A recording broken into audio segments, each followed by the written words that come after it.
السلام عليكم ورحمة halkani waa Hidraac Official aniguna waa xoogsade fadlan nagu soo biir haddii aad nagu cusub tahay muuqaalkan la gare lana wadaag asxaabtaada kale waxa ay noo soo bilowday barnaamijkii la magac baxay badbaadada qoyska kaasoo aan kaga soo hadalnay qoys waxa uu yahay iyo waxyaabaha u baahan yahay qoyska in laga ilaaliyo iyo waxyaabaha qoyska aas-aaska u ah haddii rabbi raali ka noqdo waxaan rabnaa inaan wax ka faahfaahino yaa mas'uul ah mas'uuliyaddu waxa weeye waa wax Ilaahay subxaanahu wa tacaala uu noo sheegay qofka reerka mas'uulka ah laakiin inta badan waxaa jirto mas'uuliyad darro aad u fara badan oo ah qofkii loogu talagalay mas'uuliyadda koowaad ee qoyska inuu yeesho in uusan bixil iska saarin sida badan waana waxyaabaha ugu badan ee maanta burburka horseeda iyo in guryo badan ay burburaan mas'uuliyadda koowaad ee reerka waxa iska leh aabbahaasoo mas'uuliyaddii reerkaas Ilaahay subxaanahu wa tacaala uu ku waajibiyey mas'uuliyadda labaadna waxa iska leh hooyadu waxay mas'uul ka tahay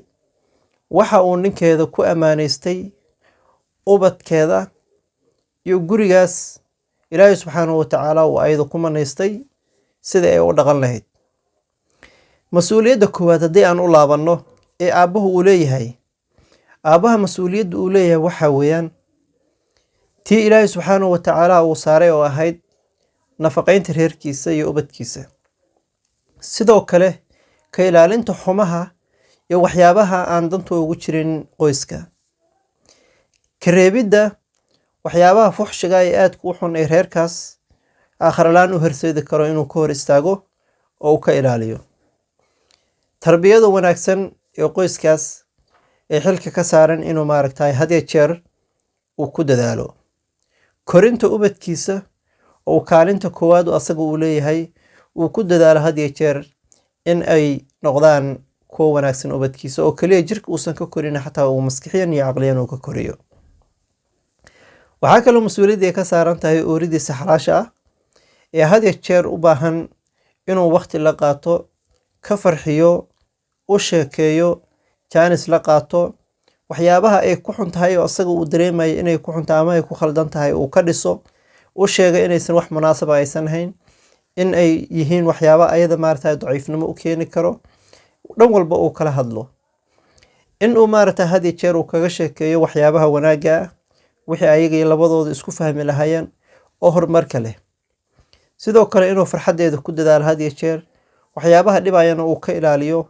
qalbigeedana had iyo jeer uu ka ilaaliyo wax alaaliya wixii khushuuc gelin karo ama maaragtay ay tuhunka qaadi karto waxaa kaloo mas'uuliyaddu ka saaran yahay si gaar ah nafaqaynteeda inuu uga warramo ee waxa ilmaha ay maaragtay la qooshanayso aysan maaragtay ku filnaanin ee si gaar ah uu ogaado maaragtay nafaqaynteeda waxay u baahan tahay waqtiyo gaar ee dalxiis la siiyo ee maaragtay waqti lala qaato ee banaanka loo saaro maqaaxiyaha la geeyo markii guriga ku caajisto kaliya ilmaha ay ku daasho in waqti iyo jawi la soo siiyo mas'uuliyaddaas aabbaha iska leh laakiin in badan waxaan ognahay mas'uuliyadda ayada ah inaanan wax xila iska saarin amaba aanan qadarinba badanaa waxaa jirto laba qof oo isku meel ku nool oo nin iyo xaaskiisa ah in aysanba isfahansanayn isdabeecad aqoonin isdhaqan aqoonin qofba qofka kale maaragtaa danta keliya ka dhaxaysa uu kan kala fiirsado waxyaabaha ugu badan ee reeraha inay burburaan keeno markii laga yimaado musiibooyin bannaanka ka yimaado oo family problem waxyaabaha la yiraahdo markii laga yimaado oo kuwaas haddii ay mar reer ku dhex galaan ay adag tahay inuu reerkaa dhismo waxaa jira labada qof ee isla nool hadday si dhaba isku fahmaan badanaa waxa u hagaagayo wax kasta oo wanaagsan oo hor u socda oo tilaabaqaad ah oo isfahan ah oo kalgacayl ayaa u siyaadayo labada qof marka maxay isu baran karaan labada qof waxay isku baran karaan in qofba qofka kale waxa uu kaga duwan yahay uu isku dayo inuu maaragtay isku soo dhawaadaan dadku inta badan way kala dabeecad duwan yihiin way kala dhaqan duwan yihiin way maaragtay kala farq weyn baa u dhaxeeya labada qof markii aad aragto farqiga labadiina idin dhaxeeyo adiga ooridaada waxaa la isku dayaa farqigaas yarka idiin dhexeeyo oo ah dabeecadaas kala duwan idiin dhexayso in aad had iyo jeer ku dadaasho in aad midaysaan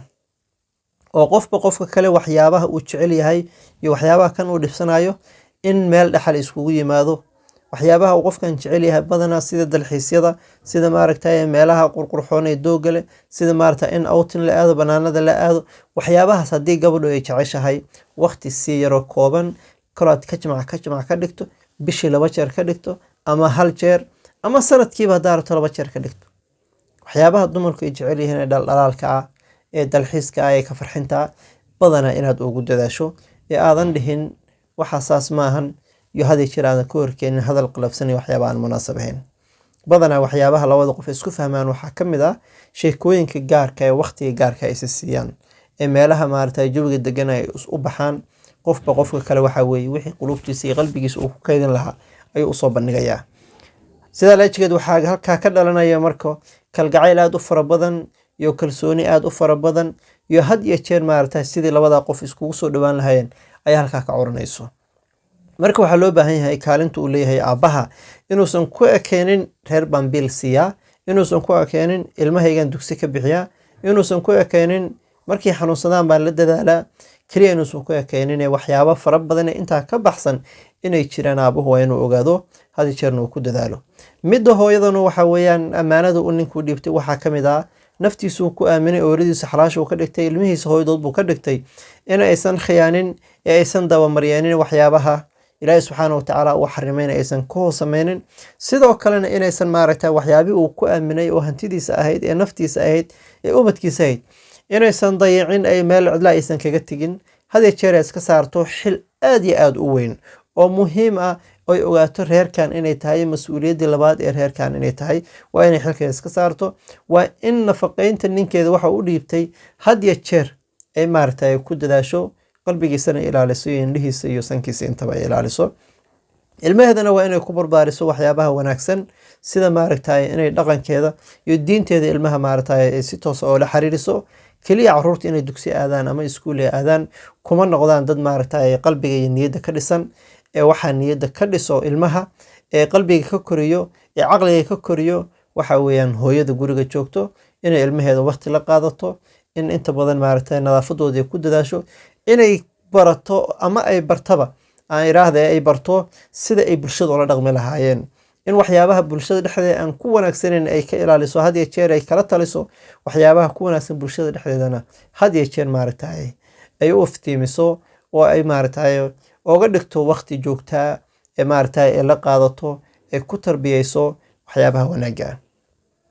qof kasta marka mas'uuliyadda saaran haddii uu ka soo baxo halkaa waxaa ka hagaagahayo in maaragtay qof kasto qofka kale meesha uu joogana uu ogaanahayo. ilmuhuna waxaa la ogaanayaa inay yihiin ilmo ka soo baxay qoys tayaysan ee aad iyo aad u wanaagsan. haddaba mas'uuliyaddaas ayada ah qof kasta waxa weeyaan waxaa la rabaa inuu halkeeda dhigo. qof kastaana maaragtay qofka kale uu ku qadariyo mas'uuliyaddiisa uu kaga dambeeyo, kan kale maaragtay mas'uuliyadda uu kaga dambeeyo uu ku qadariyo. ilmuhuna maaragtay inay waalidkooda ay wan raacaan oo ay maaragtay u dhagnuglaadaan. taana waxaa sababi karo waa waalidiinta. intaasaan ku ekeenaynaa caawa. wabilaahi towfiiq. wasalaamu calaykum waraxmatullaahi wabarakaatuh.